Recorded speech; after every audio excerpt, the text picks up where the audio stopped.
You, John Fitzgerald Kennedy, do solemnly swear. I, John Fitzgerald Kennedy, do solemnly swear.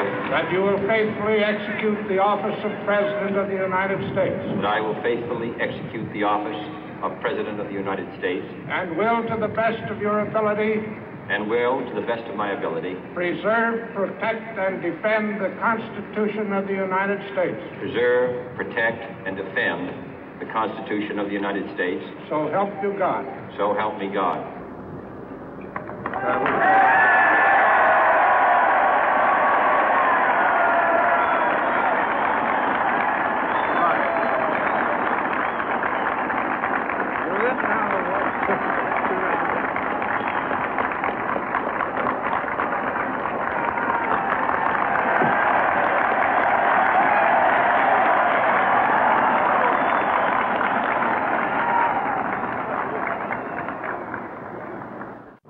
Vice President Johnson, Mr. Speaker, Mr. Chief Justice, President Eisenhower, Vice President Nixon, President Truman, Reverend clergy, fellow citizens.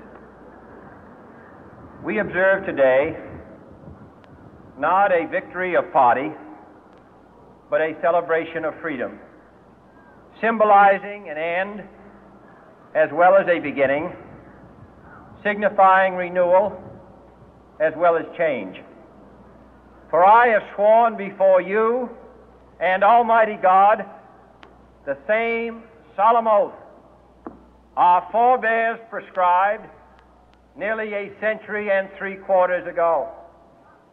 The world is very different now, for man holds in his mortal hands the power to abolish all forms of human poverty and all forms of human life.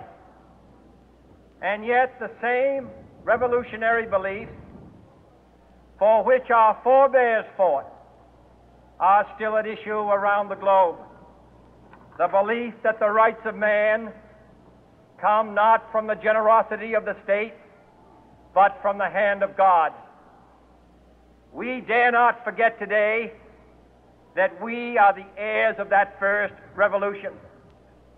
Let the word go forth from this time and place to friend and foe alike that the torch has been passed to a new generation of Americans born in this century, tempered by war, disciplined by a hard and bitter peace, proud of our ancient heritage, and unwilling to witness or permit the slow undoing of those human rights to which this nation has always been committed and to which we are committed today at home and around the world.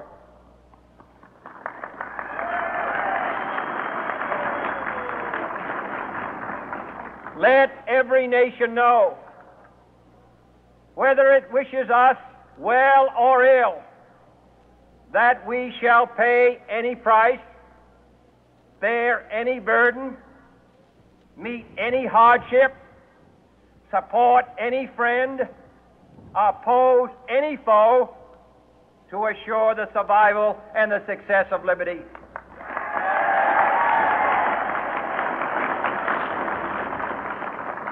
This much we pledge and more. To those old allies whose cultural and spiritual origins we share, we pledge the loyalty of faithful friends. United, there is little we cannot do in a host of cooperative ventures. Divided, there is little we can do, for we dare not meet a powerful challenge at odds and split asunder. To those new states whom we welcome to the ranks of the free, we pledge our word that one form of colonial control shall not have passed away merely to be replaced by a far more iron tyranny. We shall not always expect to find them supporting our view, but we shall always hope to find them strongly supporting their own freedom, and to remember that in the past, those who foolishly sought power by riding the back of the tiger ended up inside.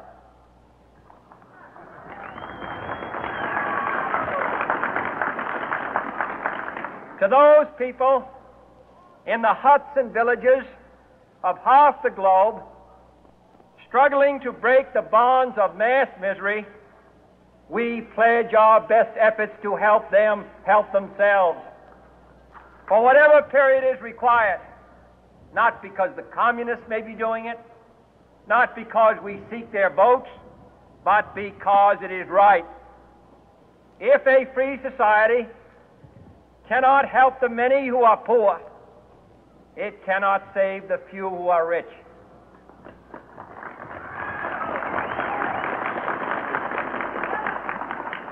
To our sister republics south of our border, we offer a special pledge to convert our good words into good deeds, in a new alliance for progress, to assist free men and free governments in casting off the chains of poverty.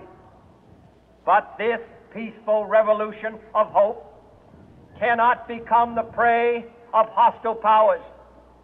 Let all our neighbors know that we shall join with them to oppose aggression or subversion anywhere in the Americas. And let every other power know that this hemisphere intends to remain the master of its own house.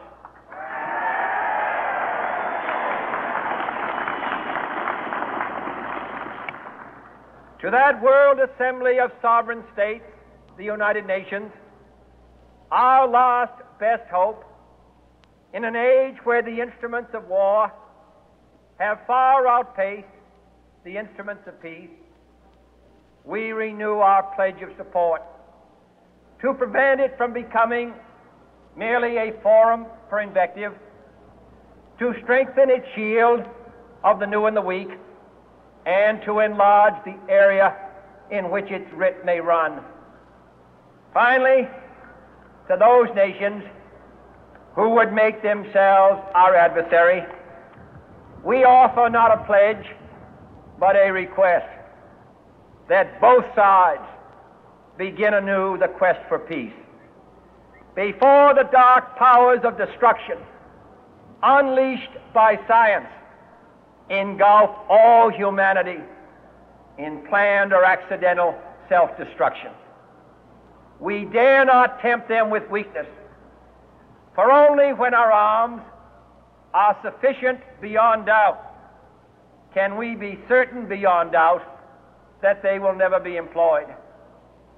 But neither can two great and powerful groups of nations take comfort from our present course, both sides overburdened by the cost of modern weapons, both rightly alarmed by the steady spread of the deadly atom, yet both racing to alter that uncertain balance of terror that stays the hand of mankind's final war.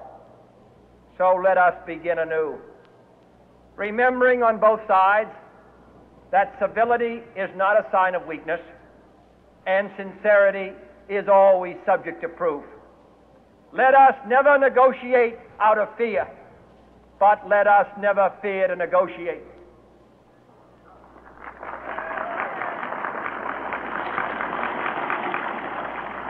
Let both sides explore what problems unite us, instead of belaboring those problems which divide us. Let both sides, for the first time, formulate serious and precise proposals for the inspection and control of arms, and bring the absolute power to destroy other nations under the absolute control of all nations.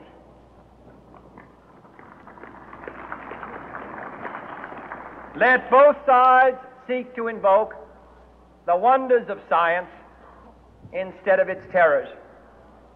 Together, let us explore the stars, conquer the deserts, eradicate disease, tap the ocean depth, and encourage the arts and commerce. Let both sides unite to heed in all corners of the earth the command of Isaiah to undo the heavy burden and let the oppressed go free. And if a beachhead of cooperation may push back the jungle of suspicion, let both sides join in creating a new endeavor, not a new balance of power, but a new world of law, where the strong are just and the weak secure and the peace preserved. All this will not be finished in the first 100 days, nor will it be finished in the first 1,000 days, nor in the life of this administration, nor even perhaps in our lifetime on this planet. But let us begin.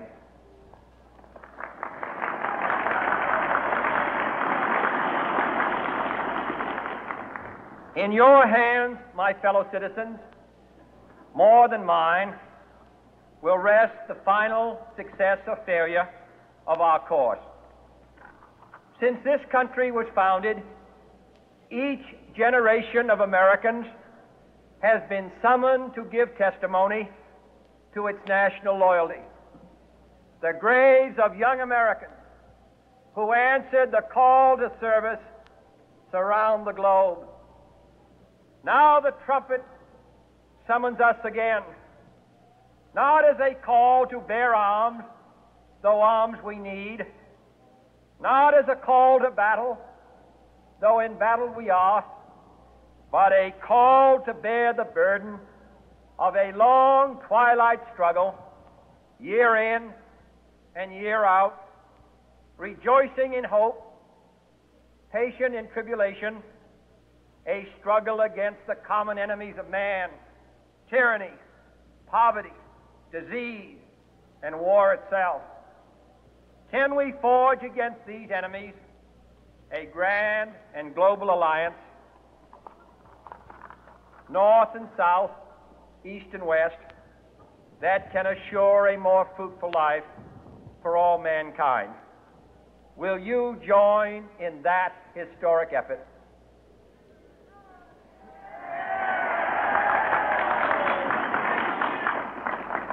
In the long history of